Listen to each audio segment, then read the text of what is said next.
예, 여러분 안녕하세요. 저는 아시다시피 유정훈이고요.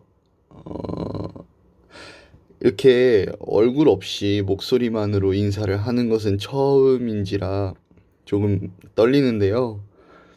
제가 좀 횡설수설하고 그래도 여러분이 좀 너른 마음으로 양해를 해주면 고맙겠습니다. 저는 지금 박달 과학화 예비군 훈련장에서 훈련을 받고 있을 거고요. 네. 지금 이거는 이제 훈련 가기 전에 찍는 거라. 아무튼 훈련 중일 테고요. 이제 멀리서 그 더운데 고생하는 선생님 을 생각해서라도 이 수업을 열심히 좀 들어주면 고맙겠습니다. 뭐 여러분하고는 상관없는 일이지만 그래도 뭐 부탁하고요. 자, 오늘은요. 여기 교과서 132쪽 화면을 내릴게요. 자, 132쪽을 펴주시면 되겠습니다. 자, 132쪽이고요. 저희 배운 내용보다 한참 넘어간다고 생각을 당연히 하고 있을 텐데요. 제가 이제 밤마다 진도가 다 달라서요. 이게 하나하나 준비하기가 어려워서 다들 아직 배우지 않은 뒷부분부터 먼저 같이 보는 점을 여러분이 양해를 해주면 고맙겠습니다. 보고하는 글쓰기를 뭐 거의 모든 반에서 이제 기본적인 내용은 전달을 한 것 같은데 혹시 아직 보고하는 글에 대해서 내용을 나가지 않은 반이 있다면 자, 이 보고하는 글에 대해서 선생님이 간단하게 설명을 좀 해줄게요. 우리 배운 반에서는 복습을 한다고 생각하고 들으면 좋겠습니다. 보고하는 글이란 기본적으로 자, 어떤 일의 진행 과정이나 뭐 현황이나 혹은 조사나 연구 결과 등을 알리기 위해서 일정한 형식을 따라 일정한 양식에 따라서 쓴 글인데요. 그러니까 보고서는 어떤 정보가 명확하게 전달이 되어야 한다. 그 다음에 특정한 형식, 양식을 지켜주어야 한다. 이렇게 생각을 해볼 수 있겠습니다. 형식적인 측면이 강조가 되는 이유는 우리가 보고라고 하는 목적을 달성하기 위해서 여러 가지 형식의 글을 써봤을 때, 이렇게 글을 쓰니까 보고라고 하는, 정보 전달이라고 하는 목적이 잘 달성이 되는구나 하는 어떤 짜임이라고 해야 될까요? 글의 형식이 유형화, 패턴화가 된 거죠. 그러다 보니까 우리는 그러한 관습을 고려해서 보고서는 이러이러한 형식으로 쓸 때 이 보고, 정보 전달이 잘 되는구나. 나도 그런 형식을 지켜야겠구나. 이렇게 생각을 하면 좋겠습니다. 자, 뭐 그렇게 보고서에 대해서 생각을 해볼 수 있겠고요. 보고하는 글, 요걸 이제 보고서라고 많이 부르는데 보고서는 그 보고서가 쓰인 방법에 따라 조사 보고서, 답사 보고서, 관찰 보고서, 실험 보고서 등으로 뭐 나뉜다고 할 수 있어요. 이거는 뭐 배운 사람들은 다 적어줬던 거고 아직 안 배운 친구들은 다음에 다 꼼꼼하게 판서를 통해서 설명을 해드릴 테니 그냥 그런 것이 있구나 정도만 알아두면 되겠고요. 우리 교과서에서는 조사 보고서, 이제 조사 보고서를 중심으로 요 보고하는 글쓰기를 배우는데요. 여기 보면 제목은 보고하는 글쓰기와 평가하기 이렇게 되어 있는데요. 사실 이 앞에서는 요 보고하는 글쓰기를 위해서 우리 쓰기의 일반적인 과정 뭐였어요? 여러분 기억나죠? 기억난다고 믿어요. 자, 계획하기, 내용 생성하기, 내용 조직하기, 초고 쓰기, 고쳐 쓰기가 있었는데요. 우리 보고하는 글쓰기도 마찬가지로 그러한 과정을 따라가서요.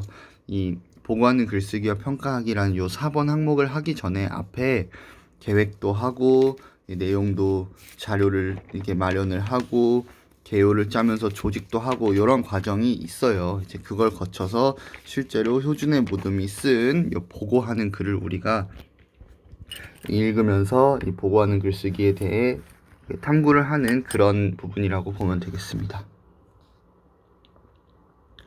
자, 여기 보고하는 글쓰기를 쓸 때는요, 우리가 좀 기본적으로 유의해야 하는 점이 몇 가지 있는데요. 자, 가장 먼저 이 보고서라고 하는 것은, 자, 아까 뭐라 그랬죠? 일정한 형식, 이 양식을 좀 지켜주는 것이 중요하다, 이렇게 얘기를 했는데요. 보고서라고 하는 것은 이 어떤 형식을 지켜야 하느냐, 그것은 특정한 구성 요소가 반드시 포함되느냐, 요걸로 생각을 해볼 수가 있어요. 그러니까 어떤 요소가 다 들어가면은 보고서의 형식을 지킨 것이다, 이렇게 얘기를 해도 큰 어려움이 없는 거죠. 그러면은 우리 보고서에 꼭 들어가야 하는 것이 무엇이냐. 이게 손이 좀 떨릴 것 같은데 이게 될라나 모르겠네. 뭐야, 파란색이야? 여러분 무슨 색을 좋아하려나? 자, 핑크. 자, 일단 기본적으로요, 보고서에 꼭 들어가야 하는 구성 요소 중에 하나는 먼저 요거예요. 요거. 이 조사 보고서라고 했을 때 요 조사 대상이 반드시 들어가야 한다. 그 다음에 요 조사 기간도 같이 밝혀주면 좋고요. 그 다음에 또 들어가야 하는 게 뭐냐면은 조사의 목적이에요. 조사의 목적이란 이 조사가 왜 필요한지, 그 필요성, 당위성을 이제 설명을 하는 그런 부분이라고 볼 수 있겠는데요. 빠지면 안 돼요. 왜 조사를 하는지를 읽는 사람에게 전달을 할 필요가 있는 거죠. 그 다음에 요 조사 동기는 요 조사 목적을 좀 더 구체화하고 이렇게 보충하는 내용이라고 보면 좋을 것 같아요. 예, 여기도 보면은, 자, 요 조사 목적을 얘기할 때는, 자, 대구 근대문화 골목은 우리 고장의 역사와 문화가 잘 남아있는 곳으로 대구의 대표적인 관광지이다. 대구 근대문화 골목을 이루고 있는 유적지를 다른 지역 사람들에게 알리기 위해 이곳을 조사하기로 하였다 하면서 조사의 목적을 밝히고요. 그 다음에 이 대구 근대문화 골목이 또 우리 학교 학생들에게 제일 소개하고 싶은 관광지로 추천을 많이 받았다는 그런 내용을 함께 제시를 해주고 있는 것을 볼 수 있네요.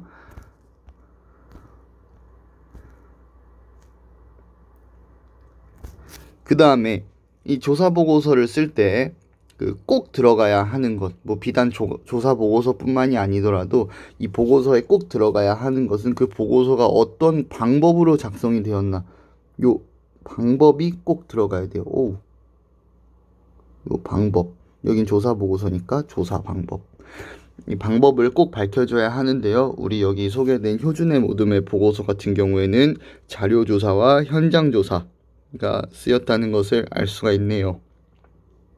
이 자료조사에는 지금 텔레비전 뉴스, 책, 인터넷 자료 등등을 활용해서 대구 근대문화 골목에 대한 자료를 수집을 했고요. 현장조사는 당연히 직접 방문해서 문화 해설사의 설명을 듣고 유적지의 사진도 촬영하고 했다는 걸 알 수가 있네요. 그 다음에, 자, 우리가 보고하는 글을 쓸 때는 요 대상, 그 다음에 요 목적, 그 다음에 방법, 요거를 꼭 밝혀줘야 한다고 했고요. 마지막으로 꼭 뭐가 들어가야 되냐? 당연한 얘기긴 한데요.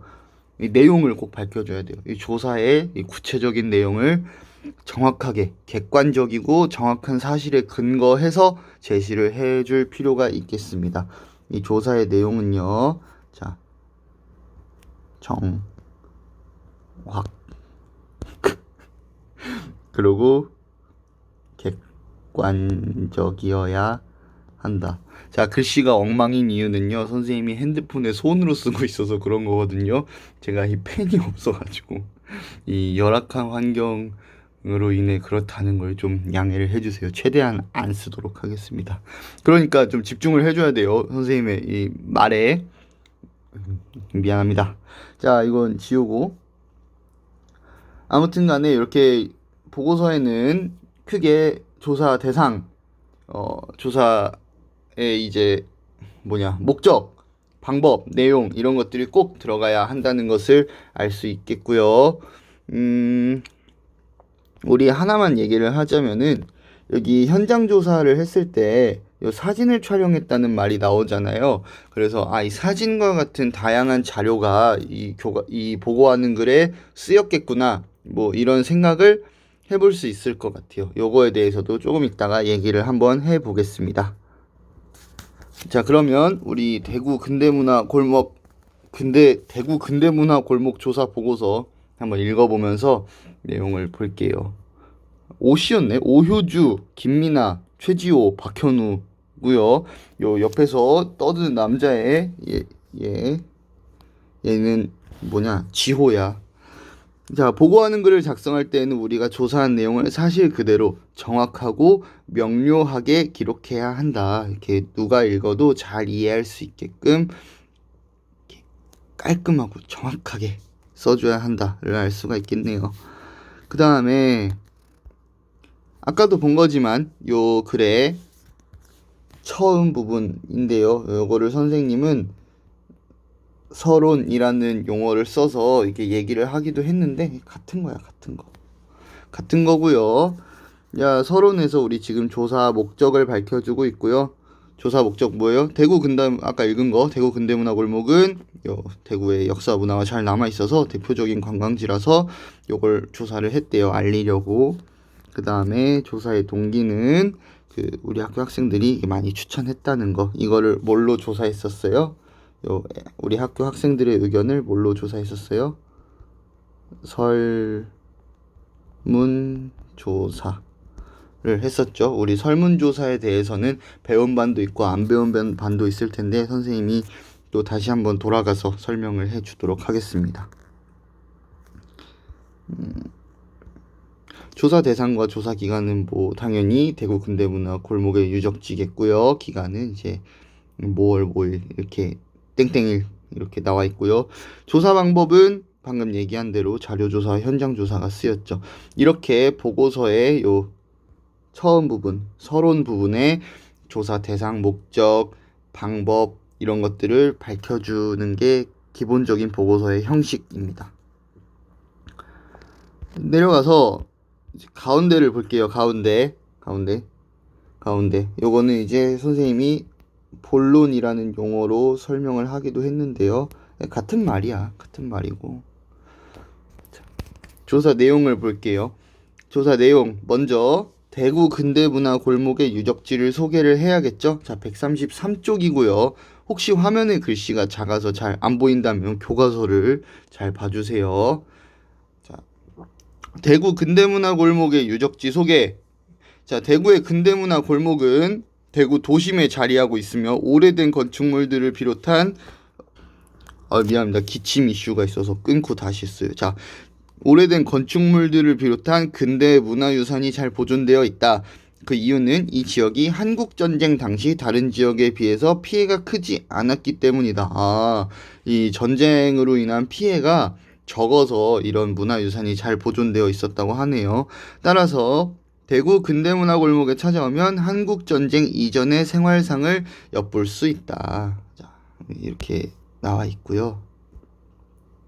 우리 효주가 뭐라고 하고 있냐? 이름이 효주야. 이름이 효주인데 얘가 뭐라고 하고 있어요? 그림과 사진을 적극적으로 활용하면 읽는 사람들의 이해를 도울 수 있을 거야 하면서 지금 그림, 사진과 같은 시각적인 자료 이런 거를 적극적으로 활용을 해야겠다 하고 있는데요. 그림이나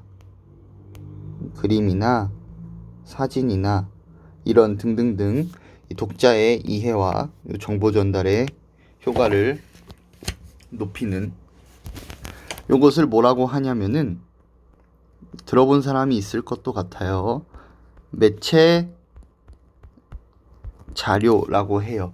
이런 그림, 사진, 도표 등등 이러한 매체 자료를 효과적으로 활용하게 되면 자, 여기 효주가 말한 대로 읽는 사람이 이해가 잘 된다. 이게 아무래도 백문이 불여일견이라고 하잖아요. 100번 듣는 것보다 한 번 보는 게 낫다고. 한번 보여주면은 이런 거구나 하고 이해도 잘 되고 정보 전달의 효과가 좋아지는 거죠.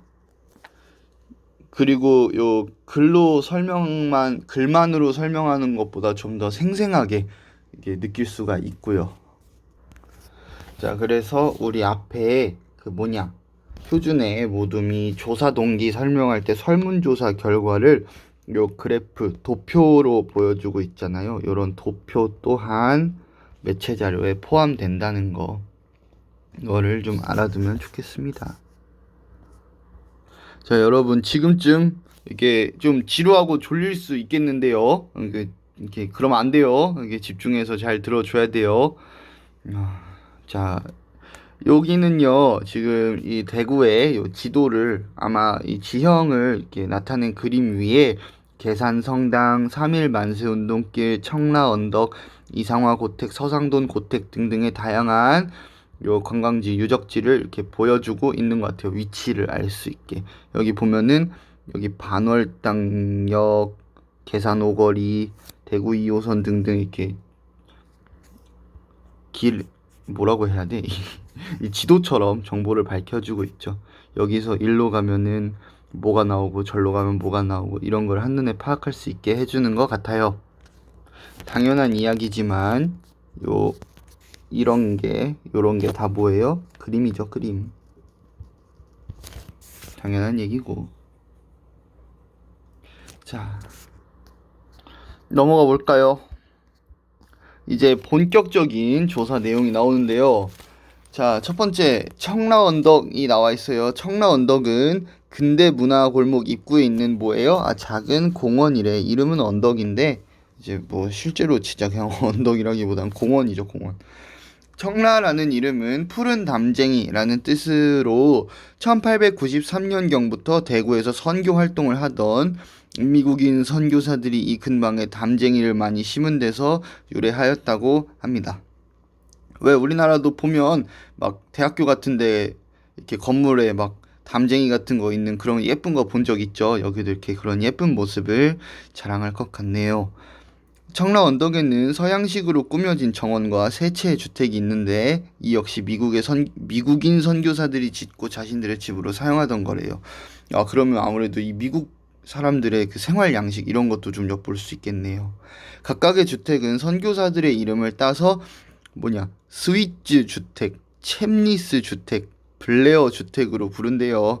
현재는 각각 선교, 의료, 교육, 역사 박물관으로 사용이 되고 있대요. 지금의 현재 주택 용도죠. 그 다음에 여기 사진을 보면서 우리는 이 청라언덕은 요렇게 생긴 곳이구나 하면서 생생하게 좀 생각을 해볼 수 있는 것 같아요. 그 다음은 3일 만세운동길이고요. 3일 만세운동길은 일제강점기였던 언제? 1919년. 이거 알고 있죠? 이게 모를 거라고 생각하진 않아요. 자, 1919년에 3.1운동 했죠. 3.1운동 당시 만세운동 집결 장소로 향하던 학생들이 경찰의 감시를 피하기 위해 이용했던 지름길이자 비밀 통로였구나. 자, 90개의 계단의 옆에 세워진 벽면에는 1900년대 대구 도심의 모습이 담긴 사진, 되게 귀한 사진들이네요. 사진하고 3.1운동 당시를 촬영한 사진, 진짜 역사적인 가치가 크겠네요. 이런 사진들이 전시되어 있어서 당시의 모습을 생생하게 느낄 수 있고, 우리 3.1 만세운동과 같은 요 독립운동에 힘써주신 우리 조상님들에게 감사함을 느낄 수 있는 그런 공간이겠다. 이런 생각을 해볼 수 있겠어요. 그래서 이런 사진을 통해서 당시 역사의 어떤 생생한 모습을 느낄 수 있다. 그 다음에 계산성당인데요. 계산성당은 경상도에서 가장 오래된 성당이자 대구 최초의 서양식 건물이래요. 뭐든지 이렇게 가장 오래된 거 최고라고 하죠. 이렇게 최고 베스트 그거 말고 가장 오래됐다고. 자, 이런 최초의 건물이나 이 유적지들은 다 항상 역사적인 가치가 크기 마련이잖아요. 자, 여기도 역사적인 가치가 크겠네요. 1899년에 최초로 세워졌으나 지은 지 얼마 되지 않아 불이 나서 무너지고 1902년에 현재의 모습으로 재건이 되었다고 합니다. 이 성당은 고딕 형식의 건물로 여러분 고딕 미술 시간에 배웠다고 저번에 들은 것 같은데 이렇게 뾰족한 첨탑 이런 거. 성당 외벽은 붉은 벽돌과 회색 벽돌이 조화롭게 섞여 있고, 이 그림을 보니까 이게 참 예쁘네요. 사진을 보니까. 원형의 생유리 그림으로 아름답게 장식되어 있다. 생유리? 이거 스테인드 글라스 아닌가? 여러분이 막 고딩 양식할 때 배웠다고 얘기했던 것 같은데. 자, 아무튼 성당 앞마당에는 수령이 100년이 넘은 감나무가 있는데, 수령이라는 건 그 수령님이 아니고요. 그 나무의 나이가 100년이 넘었다는 소리예요. 자, 이는 이인성 나무로 불린다. 대구 출신 화가 이인성이 이 나무를 자신의 작품에 그려 넣었기 때문이다. 네, 이인성이라는 화가가 요거 나무를 자기 작품에 그려 넣어서 이인성 나무라고 불린대요. 이게 그림의 소재로도 쓰일 만큼 이렇게 좋은, 이렇게 대단한 나무인 거죠. 100년이 넘은 감나무면은 우리 갑자기 가난한 사랑 노래가 생각나네요. 집지 감나무에 까치밥으로 하나 남았어요. 미안합니다. 자, 넘어갈게요. 자, 135쪽이에요. 135쪽. 이상화 고택과 서상돈 고택. 자, 이상화 고택은 빼앗긴 들에도 봄은 오는가 라는 시로 잘 알려진 민족 시인 이상화. 여러분이 뭐 나중에 언젠가 한 번은 이렇게 이름을 듣고 그 국어 시간이나 뭐 그런 데서 책에서요 이름을 보고 뭐 시도 읽어볼 그런 시인이죠. 유명한 시인이고요. 자, 민족 시인 이상화 시인께서 이렇게 말년을 보낸 고택이라고 합니다.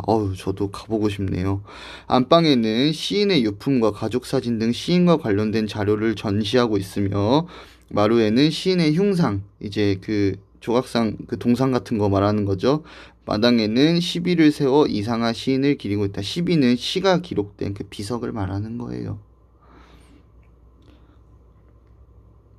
그 다음에 이상화 고택의 맞은편에 위치한 요 서상돈 고택은 독립운동가인 서상돈 선생의 집을 복원한 것이래요. 독립운동에 힘쓰신 또 감사한 분이죠. 서상돈 선생은 일제에게서 경제적으로 독립하기 위해 국민들이 돈을 모아 나라의 빚을 갚자는 어떤 운동? 국채보상운동을 주도하신 그런 분이에요. 그래서 우리 서상돈 선생의 업적이 나와 있고요. 이렇게 대구 근대문화 골목에 있는 유적지에 대해서 살펴봤는데요. 첫 번째 뭐였어요? 쭉쭉 올라갈게요. 청라 언덕이 있었고요. 그 다음에 청라 언덕, 그 다음에 3.1 만세운동길이 있었고요. 세 번째 계산성당, 그리고 마지막으로 네 번째 이상화 고택과 서상돈 고택이 있었다. 이렇게 네 가지를 알 수가 있었고요. 우리 유적지를 이제 소개하는데 사진을 적극적으로 활용을 하면서 보다 생생하게 정보를 전달할 수 있었다는 걸 좀 우리가 피부로 느낄 수 있었던 것 같아요. 이 사진 없이 설명만 있었으면 잘 집중이 된다거나 와닿거나 하지 않았을 수도 있겠습니다. 아무래도 그 정보 전달의 효과가 조금은 아쉬워졌겠죠. 그 다음에 이 끝으로 여기 소감을 밝히고 있는데요. 보고서의 끝, 선생님은 결론이라는 용어로 소개를 했었는데요. 이 결론에서는 이제 앞에 본론 가운데의 핵심 내용을 좀 요약 정리를 하면서 뭐 글 쓴 사람이 자기의 어떤 뭐 소감이나 감상이나 혹은 뭐 주제와 관련해서 뭐 제안이나 대안이나 뭐 혹은 뭐 전망을 제시한다거나 하는 식으로 다양한 것들을 밝혀주곤 하는데요. 우리 글에서는 요 소감을 밝혀주고 있네요. 한번 볼까요? 조사를 하면서 대구 근대문화 골목에는 근대의 역사와 문화를 엿볼 수 있는 유적지가 많다는 사실을 알게 되었다. 네. 관광객들은 이 골목에서 아름다운 건물과 풍경을 볼 수 있을 뿐 아니라 역사가 남긴 흔적까지 체험을 할 수 있다. 그래서 요거 예쁘기도 하고 의미도 있고 그런 거죠. 근대문화 골목에는 우리가 소개한 곳 외에도 유적지들이 많이 있는데요. 더 조사하지 못한 점이 아쉬웠다. 그쵸? 그 모든 걸 다 할 순 없으니까. 앞으로도 근대문화골목에 지속적인 관심을 기울이며 많은 사람들에게 근대문화골목의 가치를 알리고 싶다 하면서 요게 좀 우리 보고의 조사 과정이나 요 우리 보고서의 아쉬운 점, 그리고 뭐 앞으로의 뭐 소망 정도라고 할 수 있겠네요. 앞으로 이렇게 하고 싶다, 이렇게 해야겠다. 자, 중요한 거는요, 여기서 뭐냐면은, 자, 여기야, 여기. 요거. 참고 자료 출처 이 부분이거든요.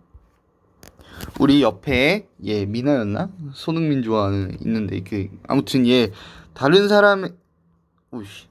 사람의 아이디어나 자료, 조사나 연구의 결과를 활용했다면 뭘 밝혀주래요? 요거 출처를 반드시 밝혀주어야 한다. 여러분, 이게 정말 중요한 거예요.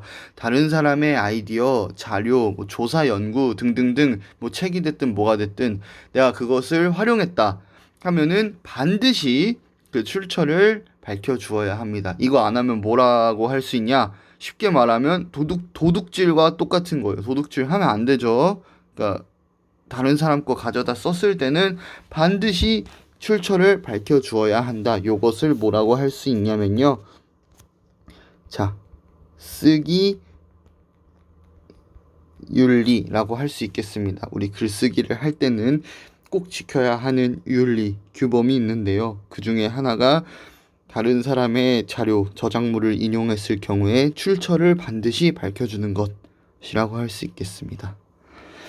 자, 출처를 보면 먼저 백승훈 외 요 근대로의 여행 골목 여기 요 책이고요. 그 다음에 대구광역시 중구청 누리집, 요거는 인터넷 그 대구광역시 중구청의 그 홈페이지, 그리고 KBS 뉴스, 요거 뉴스를 활용했다는 거. 자, 요렇게 출처를 밝히게 되면요, 기본적으로 좀 좋은 점이 있어요. 이게 쓰기 윤리를 지키면요, 그냥 비단 뭐 윤리적이다, 뭐 좋다, 여기서 그치는 게 아니고 실제로 글쓰기의 효과를 높여주는데요. 그러니까 쓰기 윤리를 준수하면은요,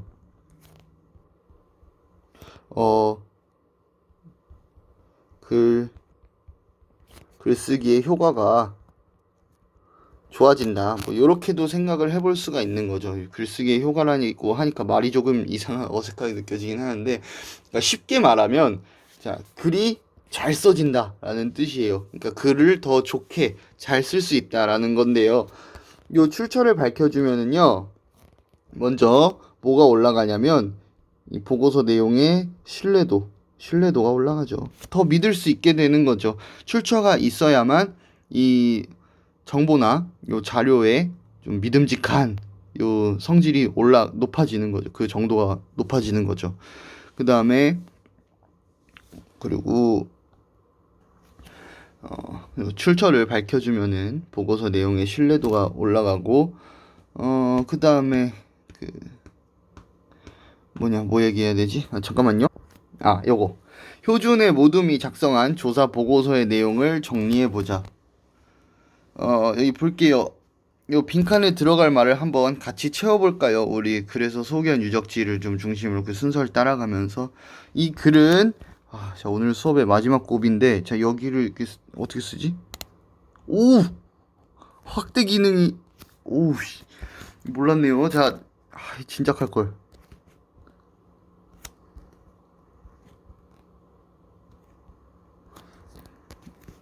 야, 이게 불을 발견한 원신 마냥. 자, 이 글은 대구, 자리가. 근데, 자, 마음의 눈으로. 문화 골목이에요.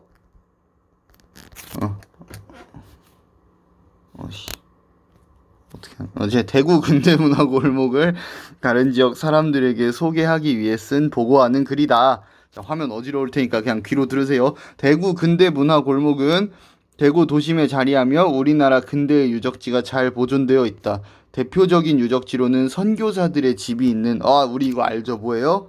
자, 청라 언덕이에요. 청라 언덕. 그다음에 3.1운동 당시 학생들이 사용하던 비밀 통로인 3.1 만세 운동 이것도 하면 된다고 점점 칸이 많네. 자, 3일 만세 운동길이고요. 대구 최초의 서양식 건물인 뭐예요? 저 계산성당이죠. 계산성당. 계산성당이고요. 그 다음에 민족 시인 누구예요? 시인 이상화 시인과 독립운동가인 서상돈 선생. 서상돈의 고택 등이 있다. 이렇게 내용을 한번 정리를 해볼 수 있겠네요. 자, 요 효준의 모둠에 보고하는 글을 이제 평가를 해보는데요. 요 기준이 좀 제시가 돼 있습니다. 평가 기준을 보면서 한번 우리가 얼마나 잘했나 생각을 해보는 거죠. 평가 기준은 요 내용 및 표현과 관련해서, 그 다음에 쓰기 윤리와 관련해서 평가를 해보는 건데요. 여러분, 글의 내용이나 표현과 함께 당당하게 지금 평가 기준의 한 축을 차지하는 게 뭐예요? 쓰기 윤리죠. 그러니까 쓰기 윤리라는 게 그만큼 중요하다는 거 알 수 있겠고, 아까 얘기한 대로 그 쓰기 윤리를 지켜주면은 글이 잘 써진다. 글의 완성도가 높아진다. 응? 내가 막 요 보고서 같은 경우엔 정보 전달의 효과도 막 더 잘 높아지고 그런 거죠. 신뢰도가 높아지니까 정보가 오히려가 아니라 정보가 더 잘 전달이 되고 독자가 더 받아들이게 되고 그런 게 있는 거죠.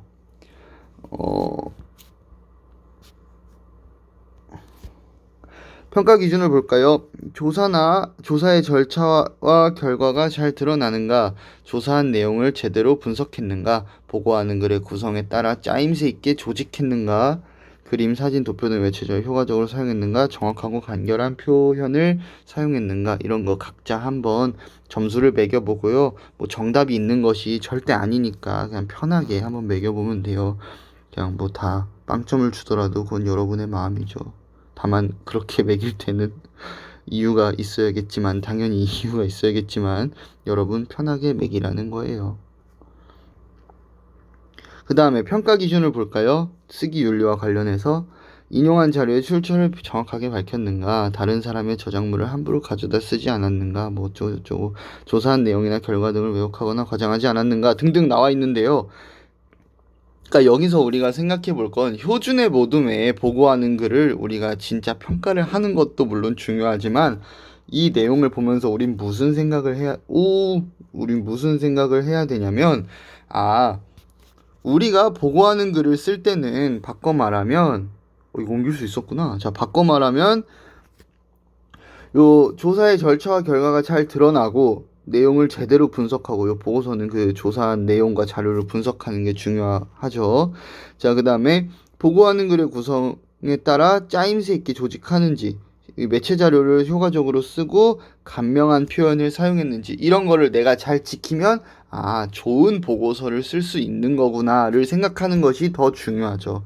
그 다음에 나도 자료의 출처를 밝히고 함부로 남의 거 가져다 쓰지 않고, 이게 조사 내용이나 결과 등을 왜곡하거나 과장하는 등의 나쁜 거짓말을 하지 않는 이런 쓰기 윤리를 잘 지켜야겠구나, 이런 생각을 하는 것이 궁극적인 목표라고 하면 할 수 있겠습니다. 여러분이 이제 나는 요런 것들을 요런 것들을 지켜가면서 보고서를 써야겠다, 그 생각을 하는 게 더 중요하다는 말이죠.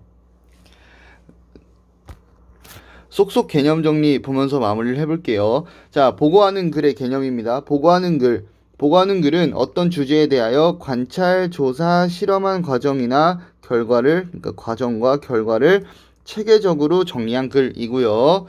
보고하는 글은 관찰, 조사, 실험한 목적, 대상과 기간, 방법, 내용, 결과 등을 포함해야 합니다. 보고하는 글을 쓸 때 글의 내용은 객관적이고 정확한 사실에 근거해야 하고요. 글의 구성은 간결하면서도 짜임새를 갖추고 있어야 한다. 자, 또한 그림, 사진, 도표 등의 매체 자료를 효과적으로 활용해야 한다. 쓰기 윤리란, 글쓴이가 글을 쓰는 과정에서 준수해야 할 윤리적 규범이에요. 다른 사람이 생산한 아이디어나 자료, 글의 출처를 밝혀 올바르게 인용하고요. 그다음에 조사나 연구의 결과를 과장, 축소, 변형, 왜곡하지 않고 제시하는 것이 쓰기 윤리를 지키는 행동이다. 그러니까 도둑질하지 말고 거짓말하지 말고 사람 사는 거 다 그 지켜야 할 기본적인 것들이 있잖아요. 그걸 말하는 거예요.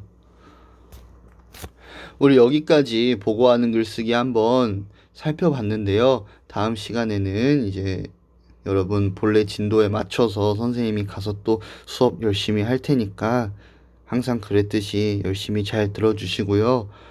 여러분이 또 보고 싶네요. 이렇게 또 못 보니까. 부끄러워라. 자, 여러분 고생 많았고요. 네, 다음 시간에 봅시다. 네, 감사합니다.